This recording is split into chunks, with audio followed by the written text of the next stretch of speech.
MBN 종합뉴스 오늘 주요 뉴스입니다. 코로나19 신규 확진자가 1,455명에 달해 11일째 네 자릿수를 기록했고 위중증 환자는 185명으로 늘었습니다. 정부는 휴가철 이동으로 4차 유행이 비수도권으로 확산할 걸 우려해 내일 비수도권 지역에서도 5인 이상 모임을 금지하는 조치를 발표할 예정입니다. 도쿄올림픽에 출전하는 대한민국 선수단의 결연한 각오를 담은 이순신 장군 현수막이 나흘 만에 올림픽 선수촌에서 철거됐습니다. 도쿄 선수촌에서는 처음으로 코로나19 확진자가 발생해 대회 방역에 비상이 걸렸습니다. 주한 일본 대사관 공사가 국내 언론사 기자 앞에서 문재인 대통령에 대해 부적절한 성적 발언을 해서 파문이 확산하고 있습니다. 외교부는 IOC 대사를 초치해 항의했고 일본 대사관은 대사 명의의 입장문을 내고 유감을 표명했습니다. 민주당 대선 주자인 이재명 경기지사가 5.18 학살을 옹호하던 사람도 있었다며 이낙연 전 대표를 정조준하고 나섰습니다. 야권에서는 윤석열 전 검찰총장이 대권 도전 선언 후 처음으로 여권의 심장 광주를 찾은 반면 최재형 전 감사원장은 보수 지지세가 강한 부산을 방문해 대비를 이뤘습니다. 가짜 수산업자 김모 씨의 정관계 로비 의혹을 수사하고 있는 경찰이 엄성섭 TV조선 앵커와 배모 총경을 피의자 신분으로 소환해 조사했습니다. 엄 앵커는 김 씨로부터 중고 외제 차량 등을 받은 혐의로, 배 총경은 수산물과 명품 벨트 등을 받은 혐의로 입건됐습니다. 서유럽을 강타한 1000년 만의 대홍수로 독일과 벨기에에서 150명 넘게 숨지고 1,300여 명이 연락 두절됐습니다. 가장 피해가 심한 독일 서부 지역은 그야말로 쑥대밭이 됐습니다. 여러분 안녕하십니까? MBN 종합뉴스입니다. 코로나19 신규 확진자는 1,455명으로 11일 연속 네 자릿수를 기록했습니다. 수도권에 이어 비수도권 확산세도 심상치가 않은데요. 방역 당국은 내일 비수도권도 4인 모임으로 제한하는 내용의 거리두기 개편안을 발표할 예정입니다. 이 강력한 4단계 조치 오래 유지하기도 어렵잖아요. 네. 그래서 다음 한 주가 방역 성공 여부를 가늠할 중요한 한 주가 될 전망입니다. 강재묵 기자가 보도합니다. 어제 하루 동안 양성 판정을 받은 코로나19 확진자는 1,455명입니다. 벌써 11일째 네 자릿수입니다. 수도권 거리두기 4단계를 시행한 지 엿새가 지났지만 감염고리가 끊겼는지 확인하긴 어렵습니다. 휴가철이 겹치면서 4차 대유행은 비수도권으로 확산하고 있습니다. 영시 기준 권역별 확진자 수를 보면 경남권과 충청권이 심상치 않습니다. 비수도권 확진자 비율은 29.5%에서 25%로 떨어졌다가 다시 하루 만에 27.5%로 올랐습니다. 중구난방인 비수도권 거리두기를 격상할 필요가 있다는 지적에 방역당국은 내일 최종 논의를 거쳐 5인 모임 금지를 일괄 적용합니다. 상황이 심각한 지역은 수도권 4단계처럼 오후 6시 이후 외출 금지를 적용할 수 있습니다. 매일 네 자릿수 확진자가 쌓이면서 격리 치료 중인 환자는 16,000명이 넘습니다. 병상을 계속 늘리고 있지만 위중증 환자도 증가하기 시작해 185명입니다. 어제 하루만 4명이 사망했습니다. 수도권 거리두기 4단계 규제는 오는 25일까지입니다. 경제적 타격을 우려해 연장이 쉽지 않은 만큼 다음 주에는 방역 배수진을 친 가시적인 효과를 내야 합니다. MBN 뉴스 강재웅입니다. 네, 코로나 위기 속에 여름 휴가가 이제 시작이 됐습니다. 이러다 보니까 해수욕장마다 수도권 피서객들이 몰려오지 않을까 전전긍긍하고 있답니다. 부산 해운대 해수욕장 등 주요 피서지에는 예년보다는 피서객들이 다소 줄기는 했지만 이른바 풍선 효과가 나타날 가능성이 커서 긴장하고 있습니다. 서울 도심은 평소 주말과 다르게 좀 한산했는데요. 아무래도 코로나 4단계이다 보니까 외출 자제 분위기가 역력한 것 같습니다. 안진우 기자입니다. 넓게 펼쳐진 해변에 파라솔이 길게 늘어섰습니다. 시원한 바닷물에 몸을 던지고 일광욕을 즐깁니다. 애들 데리고 그냥 휴가차 왔어요. 불편은 한데 그래도 코로나니까. 피서객들로 북적였던 이곳 해운대 해수욕장은 예년에 비해 다소 한산한 모습입니다. 코로나19가 전국적으로 확산세를 보이면서 피서객들이 다소 줄긴 했지만 지자체의 긴장감은 여전합니다. 방문객들에게 체온 스티커를 나눠주고 단속 요원이 해변을 누빕니다. 3355 백사장에 모여 음식을 먹고 마스크를 쓰지 않은 피스객들이 곳곳에서 포착됩니다. 아니, 다 드시고 마스크 좀 부탁드릴게요. 강릉, 경포대 등 동해안 해수욕장이 개장한 첫 주말. 오전 한때 강릉과 속초 동지로 향하는 차편이 매진되기도 했지만 피서지는 한산한 모습이었습니다. 해수욕장을 갈 생각이 없는데 서울 밖에서 그냥 쉬고 싶어서 가는 거라서요. 수도권의 사회적 거리두기 4단계 격상 후 첫 주말. 한강공원, 청계천 일대 등 서울 도심은 한산했습니다. MBN 뉴스 안진우입니다. 대한체육회가 도쿄올림픽 선수촌 한국선수단 숙소에 내걸었던 한글 현수막 아시죠? 지금 보이고 있는데요.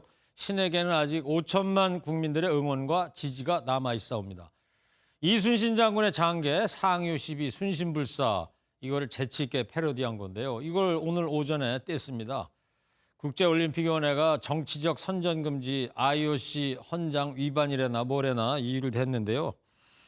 IOC 일본 편 만들고 있는데요. 우길기 문제에 대해서도 확실한 입장이 없습니다. IOC 말이에요. 그런 거 아닙니다. 일본 도쿄 현지에서 전남주 기자입니다. 도쿄올림픽 선수촌입니다. 우리 선수단이 묵을 선수동에 수많은 태극기가 걸려 있습니다. 하지만 어제까지 있던 이순신 장군의 명언을 이용한 응원 문구 신에게는 아직 5천만 국민들의 응원과 지지가 남아있사옵니다라는 현수막은 감쪽같이 사라졌습니다.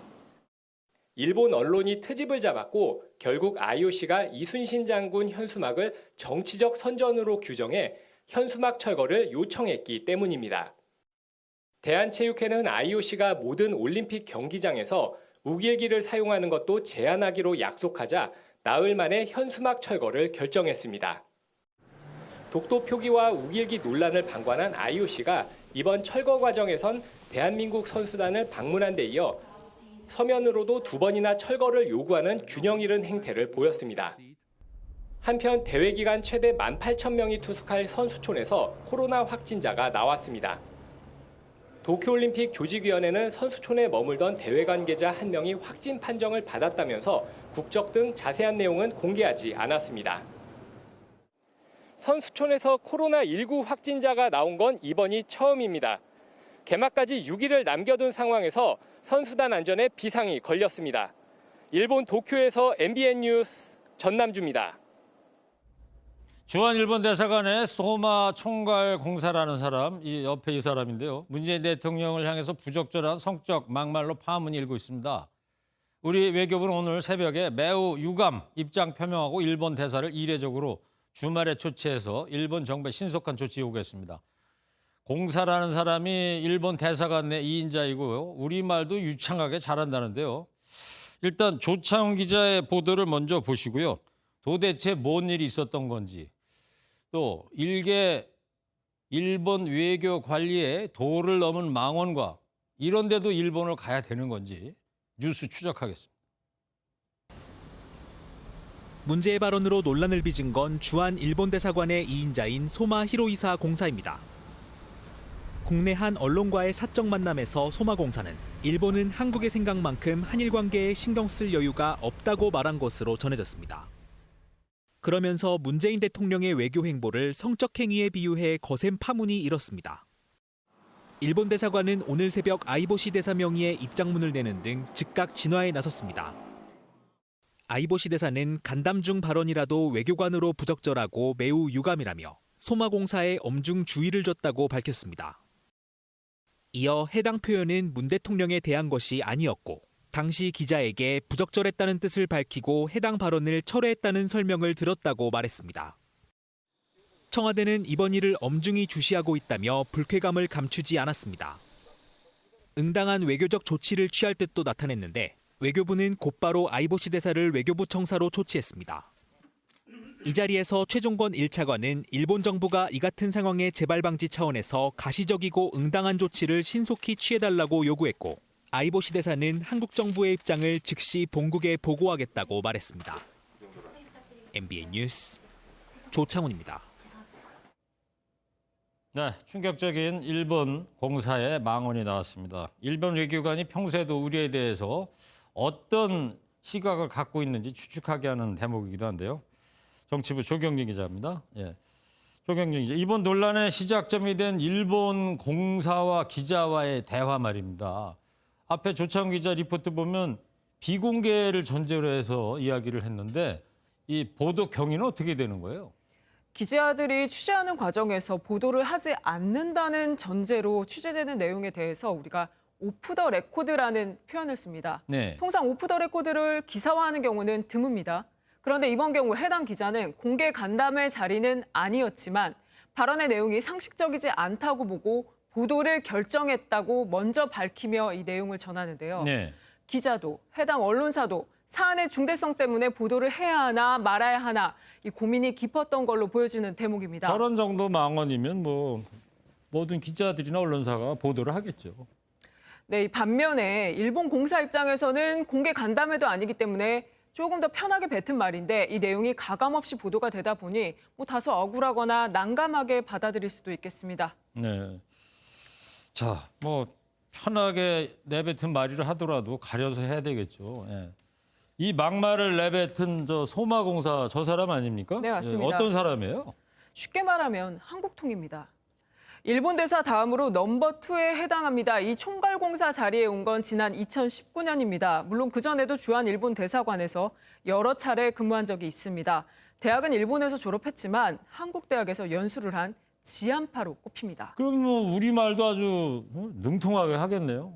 네, 맞습니다. 유창하게 한국말을 하고 또 한국 정서를 잘 알고 있기 때문에 한국말 안에 포함되어 있는 소위 뉘앙스까지도 알만한 인물이다 이렇게 평가됩니다. 그 정도예요? 네, 때문에 오프 더 레코드지만 사안에 따라서 이 보도가 될 수 있다는 한국 언론의 분위기도 충분히 알았을 것이라고 추정이 좀 되고요. 그렇겠네요. 다만 소마 대사가 평소에 말 실수를 하거나 표현이 거친 스타일은 아닙니다. 한국 기자들과 워낙에 소통이 원활하다 보니까 일본에서도 이 자리에 이만한 적임자가 없다 이런 평가를 받던 중에 이번 일이 생긴 겁니다. 네. 근데 이 소마공사 저 사람 우리한테도 낯익은 인물이에요? 아시겠지만 소마공사는 올해 들어서 거의 한 달에 한 번꼴로 외교부에 초치되면서 우리 뉴스에도 자주 등장했습니다. 일본 정부가 교과서에 독도 관련 위안부 피해 할머니 관련 역사를 왜곡하는 내용을 담았을 때 또 외교청서에 독도 관련 망언 등을 포함했을 때 우리 정부가 강경 입장을 내놓을 때마다 이 소마공사를 초치해 항의를 했죠. 네. 지금 영상 보시면 소마공사 매번 굳은 표정이고 또 기자들의 질문에는 항상 별다른 답변이 없었습니다. 그래요. 저 장면 참 익숙한 장면 같습니다. 네. 네. 그리고 이번에는 외교부가 이 소마공사가 아니라 일본 대사를 초치했단 말이에요. 네. 물론 망언을 한 당사자이기 때문에 소마공사를 부른 게 아니지만 대사를 초치한다는 거는 흔한 경우도 아니고 외교 관례상 말이에요. 네. 특히 오늘 또 주말이잖아요. 맞습니다. 외교부가 아이보시 일본 대사를 초치해서 이 가시적이고 응당한 조치를 신속하게 취해달라고 엄중하게 항의했습니다. 이 외교부에서 공개한 사진이 한 장인데 저 사진이죠? 이것만 봐도 분위기가 읽히죠. 예. 이 최종건 외교부 1차관은 아이보시 대사를 정확하게 응시하고 또 이 다리를 살짝 꼬고 앉은 모습이죠. 예. 반면에 아이보시 대사 두 손을 모으고 있고 시선이 허공에 있습니다. 상당히 경직된 표정으로 말이죠. 초치되기 전에 아이보시 대사가 새벽 2시에 직접 입장을 담아서 보도자료를 배포한 것만 봐도 우리 언론에다가요. 네, 일본 측이 이번 일을 얼마나 심각하게 받아들이고 있는지는 알 수가 있습니다. 네. 자, 우리 외교부가 가시적이고 응당한 조치를 신속하게 취해달라고 이제 요구를 했습니다. 그러면 일본 후속 조치 어떻게 예상이 됩니까? 외교부에서 얼마나 디테일하게 요구를 했는지까지는 알 수가 없습니다만 우리 정부는 이번 일에 대해서 매우 강한 수위로 항의를 했습니다. 아이보시 대사도 우리 측 요구를 즉시 본국에 보고하겠다고 했으니 공은 이제 일본으로 넘어가 있는 상황입니다. 이 가장 예상 가능한 시나리오는 소마공사의 조기 소환으로 보여집니다. 일본으로 불러들인다? 네, 이럴 경우에 일본 정부가 소마공사의 망언을 개인적인 어떤 문제로 국한시켜서 사건을 적당히 덮을 가능성도 일각에서는 제기됩니다. 다만 지금 우리 정치권에서도 여야가 한 목소리로 일본 정부의 공식적인 사과 입장 요구하고 있기 때문에 이번 논란 후폭풍 커지는 양상입니다. 네. 뭐 이런 망언 앞에서 여야가 따로 있어서는 안 되겠죠. 네, 당연한 얘기인 것 같고. 지금 뭐 안 그래도 도쿄올림픽 앞두고 문재인 대통령이 일본을 가느냐 마느냐 이야기가 많은데 이런 일까지 터진 건데 이 돌발 악재로 봐야 될까요? 아시겠지만 문 대통령의 일본행 관련해서 한일 간의 물밑 협상이 정말 치열하게 벌어지고 있잖아요. 네. 이 과정에서 일본이 이 내용을 일방적으로 현지 언론에 이제 알렸는데 마치 우리가 일본 방문을 학수고대한다는 식의 보도가 잇따랐어요. 그래요? 우리 정부는 항의를 하는 등 신경전이 고조가 되고 있죠. 그리고 이번 망언 논란까지 터진 겁니다. 이 한일 간 후쿠시마 오염수 방류, 수출 규제 문제, 강제징용이나 위안부 피해 할머니 문제처럼 꼬일 대로 꼬여버린 일이 상당히 많다 보니 우리 정부는 이런 양국 관계가 실질적으로 개선돼야 한다는 생각이 있는 거고요. 현안이 상당히 많은 겁니다. 네, 지금. 이를 위해서는 한일 간 정상회담이 정식으로 열려야 한다. 이 문재인 정권 말기에 일본에 가게 된다면 소위 빈손 방문을 할 수 없지 않겠느냐 이런 분위기가 있을 겁니다. 하지만 일본은 이에 대해서 성의 있는 답변을 내놓지는 않고 소위 올림픽이란 잔치에 왔다만 가라며 올림픽 참석에 그 의미를 두는 그런 상황입니다. 네. 저렇게 많은 현안 앞에서 그냥 빈손 방문이라는 건 좀 어려운 상황인 것 같기도 하고 또 돌발 악재도 생겼어요. 자, 그러면 문재인 대통령 일본에 어떻게 예측을 해볼 수 있을 것 같아요? 청와대 입장 좀 나온 거 있어요? 뭐 현재 시점에서는요. 50대 50 정도로 봐야 되지 않을까 싶습니다. 이 올림픽이 임박했잖아요. 네. 그래서 이 문 대통령의 방일 여부가 늦어도 다음 주 초에는 결정이 될 것으로 이렇게 보이고요. 우선은 이번 사건에 대해서 일본이 어떠한 적절한 조치를 취하는지를 지켜보고 우리가 그에 상응한 대응부터 해야 할 겁니다. 알겠습니다. 문 대통령의 일본행의 소마공사의 망언이 어떤 변수로 작용할지 엄중하게 이제 지켜봐야 될 것 같습니다. 조경진 기자였습니다. 네, 다음 소식입니다. 프로야구 선수들의 술자리 파문이 일파만파 번지고 있습니다.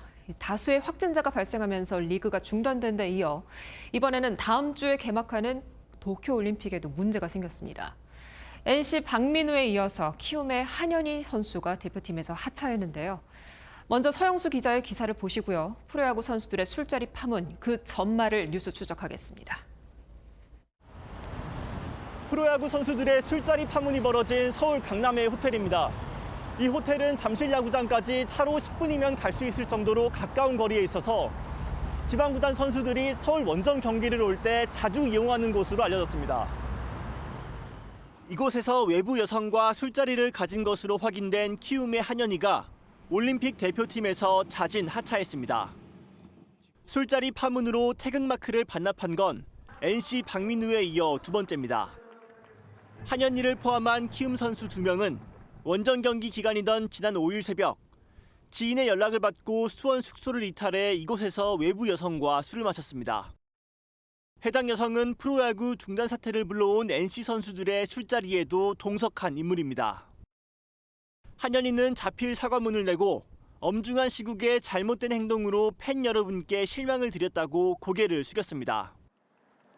한현희의 빈자리는 베테랑 불펜 투수 오승환이 채우게 됩니다. 뒤숭숭한 분위기 속에 첫 소집 훈련을 실시한 야구대표팀은 주장 김현수가 나서 정신무장을 주문했습니다.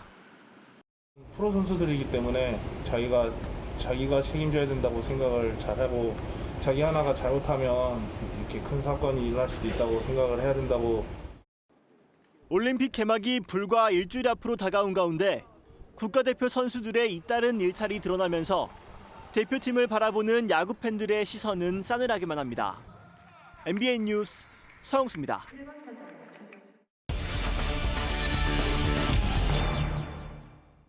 앞서 보신 리포트처럼 프로야구 NC의 박민우에 이어서 키움의 한현희 선수까지 불미스러운 일로 대표팀을 떠나게 됐습니다. 사건의 발단이 된 프로야구 다수의 구단이 서울 잠실 경기 원정 숙소에서 도대체 어떤 일이 일어난 것일까요? 문화스포츠부 이상주 기자 자세한 내용 알아보겠습니다. 이상주 기자. 예. 프로야구 이 술자리 파문이 잠잠해지질 않고 시간이 갈수록 더 커지고 있습니다. 자, 전말이 어떻게 됩니까 지금? 네, 시작은 이번 달 초입니다. 창원이 연고지인 프로야구 NC의 선수단이 두산과의 잠실 경기를 위해 5일 서울로 왔고 강남의 한 호텔에 투숙합니다. 그러다 이 호텔 투숙객 중 확진자가 발생해 코로나19 검사를 해보니까 NC 선수 3명에서 양성이 나온 겁니다. 네. 당연히 6일과 7일 경기를 한 상대팀 두산 선수도 검사를 받았고 여기서도 확진자 2명이 나오게 됩니다. 그랬군요. 확진자가 발생하자 한국야구위원회는 긴급 이사회를 열고 리그를 중단시켰습니다. 네. 코로나19 때문에 야구가 중단된 거지 안타깝지만 어쩔 수는 없는 일인 거고 이미 발생이 됐으니까요. 근데 진짜 문제는 따로 있는 거죠, 지금? 네, 맞습니다. 선수들 사실 원정을 가게 되면 경기 전날 숙소에 도착해서 식사하면서 반주도 하고 술도 마시기도 합니다. 새벽까지 술을 마시고도 완봉을 하고 홈런을 친 선수들도 많은데 문제는 술을 마셨다는 점이 아니라 거짓말 그리고 수상한 모임입니다. 네. 날짜별로 정리를 한번 해봤습니다. 예.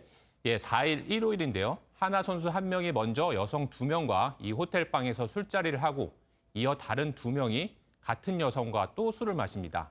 근데 이 여성들이 이어진 5일 새벽, 그러니까 하나 선수 2명이 간 직후에 키움 선수 2명을 만나 또 술을 먹습니다. 지금 호텔 술자리로 돼 있는데 호텔 객실에서 했다는 거죠? 예, 호텔 방에서 마시는 겁니다. 네. 그리고는 5일 오후 10시에 NC 선수 4명과 6시간 동안 또 술자리를 갔습니다. 정리하자면 이틀 동안 9명의 선수와 술자리를 한 건데 이 여성 중 1명이 8일 코로나19 확진 판정을 받았고 이후에 프로야구에 대거 코로나19 확진자가 나오게 된 겁니다. 네.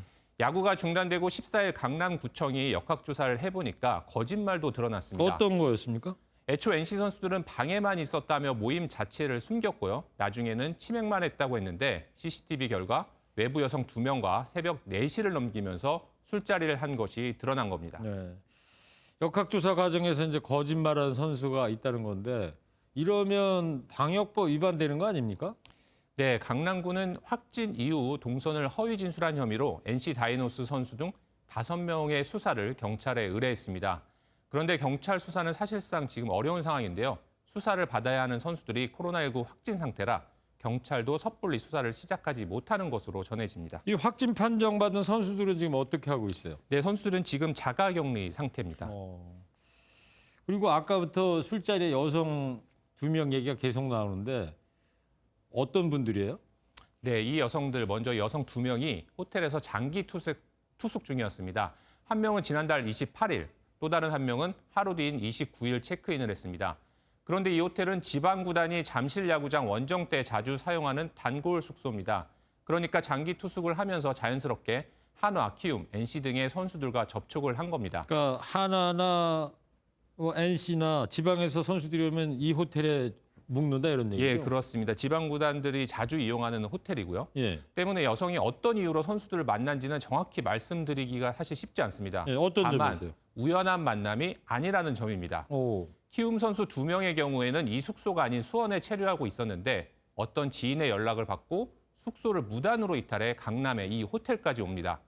이 지인이 바로 은퇴한 선수라는 점, 결국 여성과 선수들의 술자리를 주선하는 브로커가 아니겠냐는 소문이 나오는 이유입니다. 네. 근데 정확한 건 모르지만 스포츠계에 그런 소문이 돌고 있다. 예, 지금 경찰 조사가 아직 진행이 안 돼서 정확한 여성의 신분은 나오지 않은 상태입니다. 진짜 뭐 충격적인 일인데 어쩌면 이런 술자리가 이번이 처음이 아니라 오랜 시간 관행처럼 이루어졌을 수도 있다. 이런 생각이 들기도 하는데 맞아요? 네, 그 부분에 대해서는 제가 선수들의 사생활이라는 점에서 말씀드리기가 굉장히 조심스럽습니다. 예. 대신 지난해 일본 프로야구에서 있었던 일을 소개할까 합니다. 한신구단의 에이스 후지나미 신타로 선수가 어떤 모임을 갖다가 현역 선수 최초로 코로나19에 감염돼 큰 충격을 안겼는데요. 이 자리에 한신 선수들이 대거 참석했다는 사실이 드러났습니다. 이 모임은 술집 사장이 오사카 고급 유흥주점 접대부를 부른 은밀한 자리였고 10명 이상의 선수들이 있었습니다. 수개월간 여러 도시를 다니면서 숙소 생활을 하는 프로야구 시스템은 어느 나라나 다 같습니다. 우리나라 프로야구 선수들이 과연 일본 사례와 다를까? 이 고민이 되는 지점입니다. 네. 무엇보다도 프로야구 팬들의 실망이 클 것 같은데 그런데 다음 주 토요일이잖아요. 24일 올스타전은 또 열린다고 그러는데 이런 상황에서 올스타전 여는 게 맞는 겁니까? 네, 리그도 안 하는 마당인데 올스타전이 열린다. KBO는 지난해에도 열리지 못했고 팬들이 직접 뽑은 올스타인 만큼 무관중으로라도 열겠다는 입장입니다. 그렇지만 속을 들여다보면 올스타전 스폰서나 중계권 등 경제적인 이유가 더 크다는 게 맞습니다. 올스타전이 취소됐을 때 입을 경제적인 손실이지 정말 팬을 위해서 강행하는 거라면 지금 팬 중에는 취소해야 한다는 목소리도 듣고 있는지 궁금합니다. 네. 프로야구 리그는 코로나19로 중단됐지만 올스타전은 거짓말과 수상한 모임에 대한 반성의 의미로 취소하고 프로야구 역사에 기록해 이번 실수가 반복되지 않아야 한다는 목소리가 나옵니다. 네, KBO가 이상주 기자의 지적을 잘 이해를 했으면 좋겠어요. 지금 뭐 코로나 시대에 일찍 퇴근해서 프로야구 보는 재미도 있었는데 이마저도 또 중단될 수밖에 없는 상황입니다. 네. 이상주 기자였습니다. 네, 이제 정치권 소식 살펴보도록 하겠습니다. 먼저 더불어민주당에서는 이재명 경기지사, 이낙연 전 대표 간의 신경전이 감정 싸움으로 번지는 모습입니다.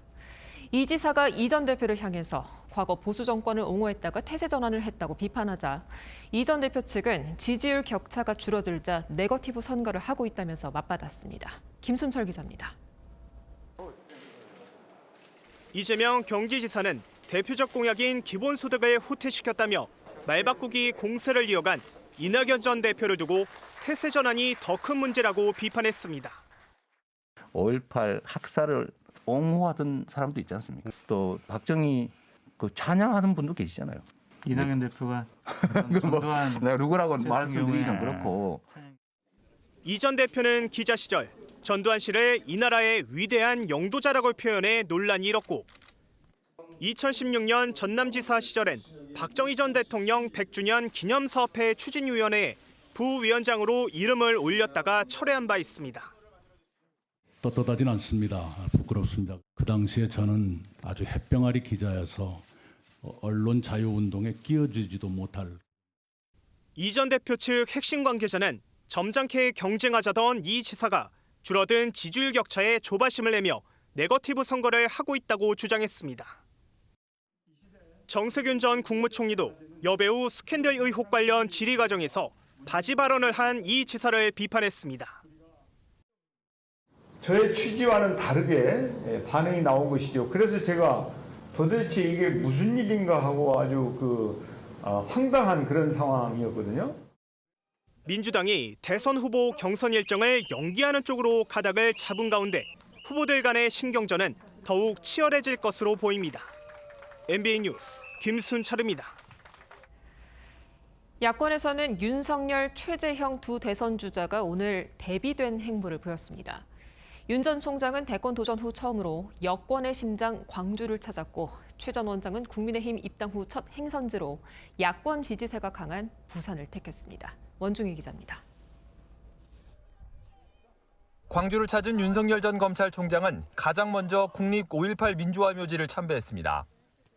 윤 전 총장은 광주의 한을 자유민주주의와 경제 번영으로 승화시켜야 한다며 감정이 북받친 듯 울먹였습니다. 참배를 하면서 보니까 저 스스로도 아직도 이 한을 극복하자고 하는 그런 말이 나오질 않습니다. 이어 광주 민주화운동 구속자들과 간담회를 하고 옛 전남도청도 찾아 참배했습니다. 윤 전 총장이 대권 도전 선언 후 광주를 찾은 건 이번이 처음입니다. 호남 민심을 공략해 중도층으로 외연 확장을 꾀하려는 시도로 보이는데 광주 방문을 반대하는 진보단체가 규탄 집회를 열어 윤 전 총장 지지자들과 승강이를 벌이기도 했습니다. 최재형 전 감사원장은 국민의힘 입당 후 첫 행보로 보수 지지세가 강한 부산 방문을 택했습니다. 빗속에서 쓰레기 줍기 봉사활동을 마친 최 전 감사원장은 당원들과 함께해 행복하다고 소회를 밝혔습니다. 부산은 저희 아버님께서 6.25 첫날 부산을 점령하러 내려온 북한 무장수송선을 격침시킨 그런 인연도 있고 해서 신입 당원으로서 당내 접촉 면적을 넓혀가면서 여전히 당 바깥에 머무르는 윤 전 총장과 차별화를 꾀하려는 의도로 해석됩니다. MBN 뉴스 원중입니다. 오늘 오후 경기 의정부시의 한 양말 공장에서 큰 불이 나서 검은 연기로 신고가 잇따랐습니다. 울산의 한 화공약품 유통업체에서는 염산이 누출돼 인근 주민 9명이 치료를 받고 있습니다. 정치훈 기자입니다. 공장 전체가 큰 화마에 휩싸였습니다. 오늘 오후 1시쯤 경기 의정부시 용현산업단지 한 양말 공장에서 큰 불이 났습니다. 불이 인근 공장 3개 동으로 옮겨붙으면서 검은 연기가 나자 인근에서 300건 넘는 신고가 빗발쳤습니다.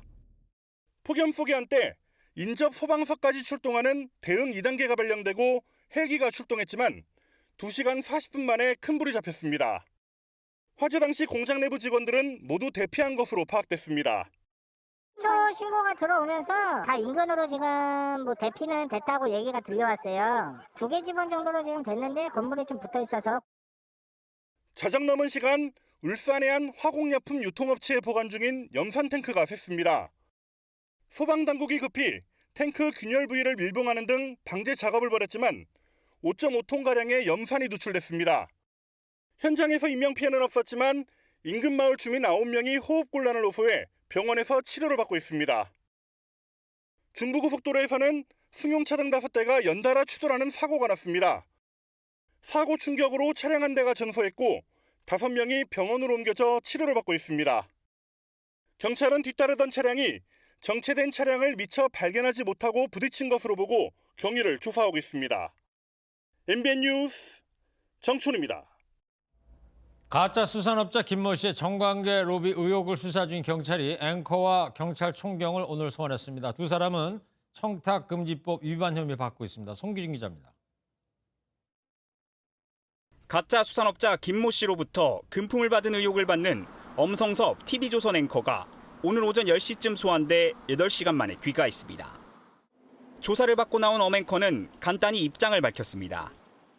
제 나름대로는 최선을 다해서 소명을 했다고 생각이 됩니다. 앞으로의 수사 상황을 저도 좀 지켜보도록 하겠습니다. 고맙습니다. 어떤 내용 조사 하셨는지? 경찰은 엄앵커가 고급 차량을 여러 차례 받은 정황을 포착한 것으로 알려졌습니다. 특히 엄앵커는 김 씨가 한 생활체육단체의 회장으로 취임할 때 취임식에 참석할 정도로 친분이 있는 것으로 전해집니다. 회장 취임 이전과 회장 취임 이후로 나뉠 거라고 감히 단언 말씀드립니다.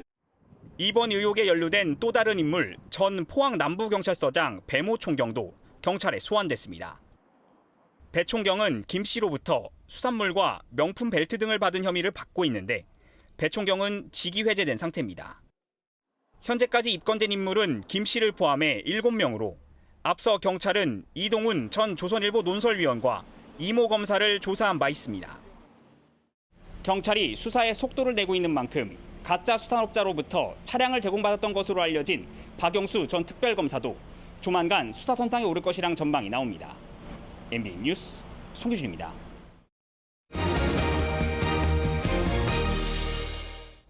서유럽에 내린 폭우 피해가 엄청납니다. 네, 독일과 벨기에에서 150명 넘게 숨지고요. 1,300여 명이 연락이 두절됐다고 합니다. 1,300명. 네. 결국 지금 실종 상태라는 건데요. 수마가 핥힌 상처가 깊군요. 독일이 가장 큰 피해를 입었다고 그래요. 그렇습니다. 2차 세계대전 피해를 연상케 한다고 하는데 그 독일에서만 133명이 사망한 것으로 집계됐습니다. 독일 같은 선진국에서 이런 재난이 생겼다는 게 무섭고요. 네. 기상 이변이 원인이겠죠. 그렇죠.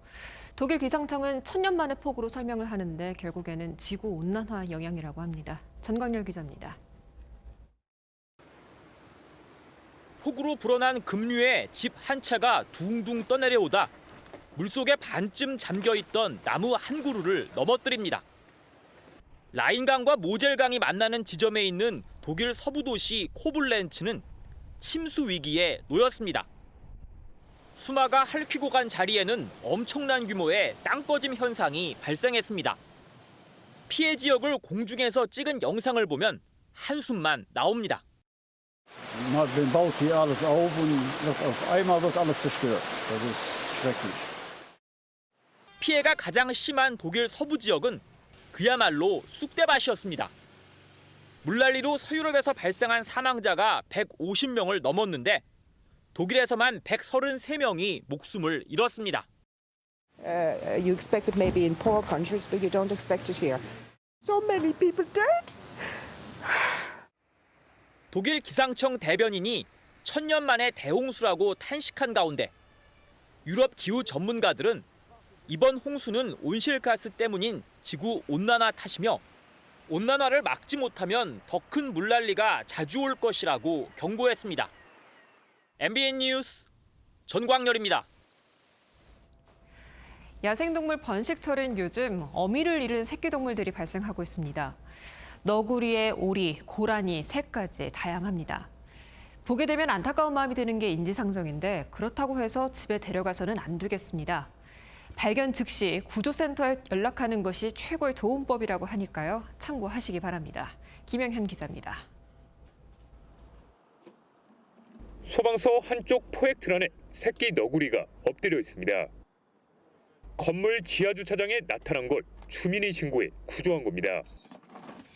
이번에는 구조대원이 수로 안에 들어가 새끼 흰뺨 검둥오리 8마리를 구조해 나옵니다.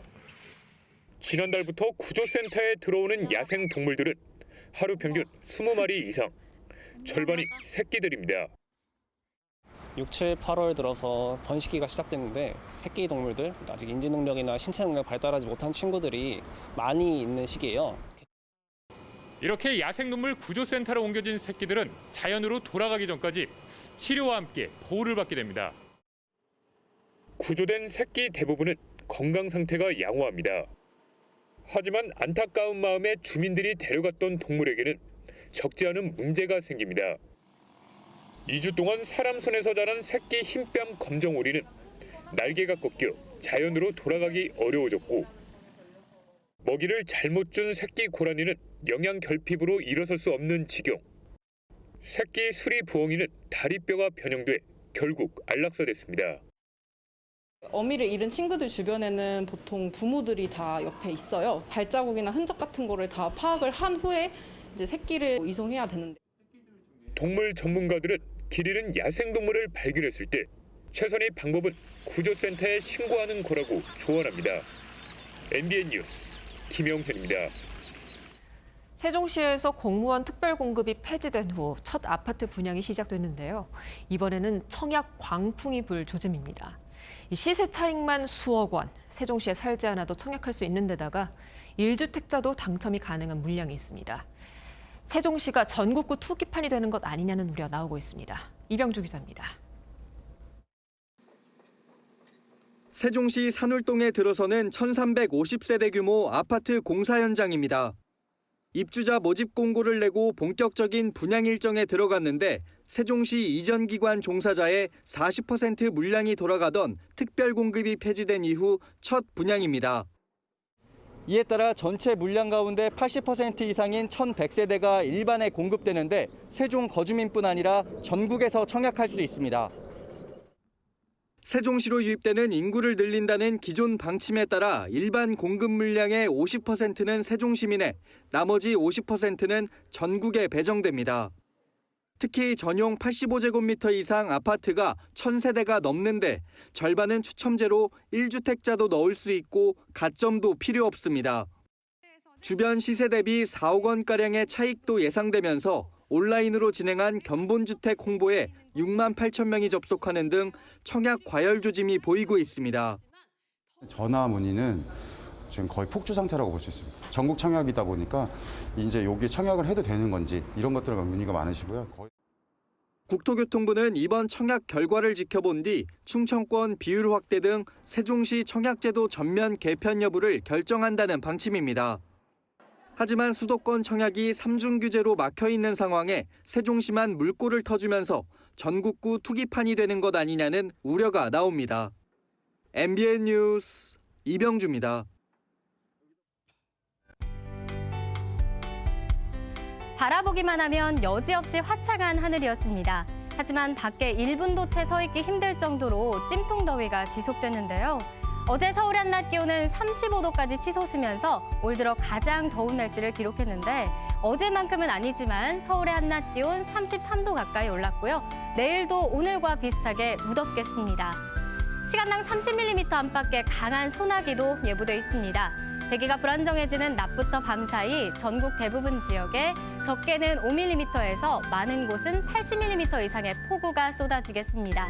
지역별 강수 편차가 크게 나타나겠고요. 또 강한 돌풍과 함께 벼락을 동반해서 요란한 소나기가 지나는 곳도 있겠습니다. 남해안 일대와 제주는 장마 전선의 영향으로 남쪽에서 고온의 수증기가 다량으로 유입되면서 비구름대가 강하게 발달하겠습니다. 예상 강수량은 오늘 밤부터 모레 아침 사이 제주에는 50에서 많은 곳은 150mm 이상, 전남과 경남에는 30에서 120mm 이상, 그 밖의 지역에는 최대 40mm입니다. 특히 제주에는 호우특보가 발효 중인 가운데 제주와 남해안 지리산 부근에는 시간당 50mm 이상의 매우 강하고 많은 양의 비가 쏟아지겠습니다. 모레부터는 북태평양 고기압의 영향으로 기온이 더욱 오르면서요. 날은 더욱더 더워지겠습니다. 더위에 지치지 않도록 건강관리에 잘 신경 써주시기 바랍니다. 날씨였습니다.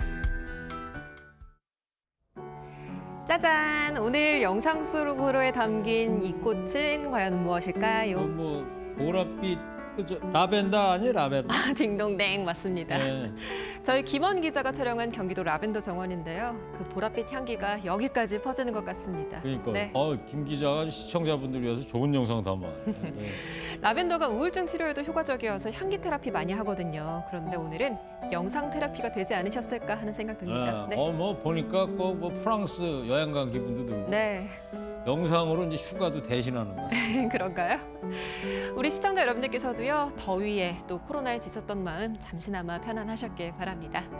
자, 오늘 종합뉴스는 여기서 모두 마치겠습니다. 함께해 주신 여러분 고맙습니다.